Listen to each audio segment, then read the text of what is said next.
لو بقيت صاحب سلطة لمدة أسبوع هتعمل إيه؟ هأمر الناس بالبر وانهيهم عن المنكر.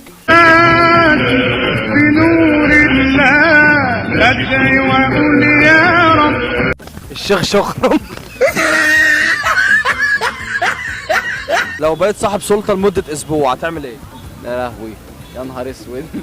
الشعب كله هيرقص. تعمل إيه بقى؟ أورج ولا إيه؟ اورجاتي طبعا.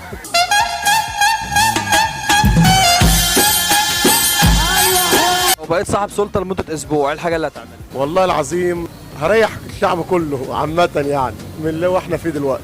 اوزع على الغلابه والمساكين والمحتاجين كده.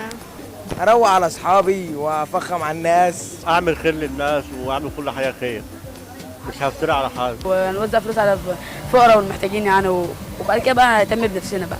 اعمل كل الحاجات اللي انا نفسي فيها واساعد الغلابه برضه. مش هفرح نفسي لوحدي، لا افرح الناس معايا. لو بقيت صاحب سلطة لمدة أسبوع هتعمل إيه؟ طبعا وضع التكبر دوت مش هيبقى فيه. طبعا يعني ما نجيش على حد، أهم حاجة وجبر الخواطر طبعا. زي ما انا متواضع افكيه على الغلابه التعبانين، اول حاجه هبص عليهم وعامل ناس معاملتي زي ما انا برضه يعني. هشتري بروتينات كتير للناس اللي بتاعت الجيم، لان انا بما اني جيماوي بعاني من حكايه البروتين دي، فهجيب بروتين واوزعه على الناس كلها. بص يا باشا، هنعمل مصنع كبير نشغل في ناس يا باشا ويشتغلوا، والناس الغلابه برضو ايه نبسطهم ويبقى احسن من الناس الاغنياء. المفروض الغني يكب على الفقير، المفروض بس فين ده ما فيش حاجه.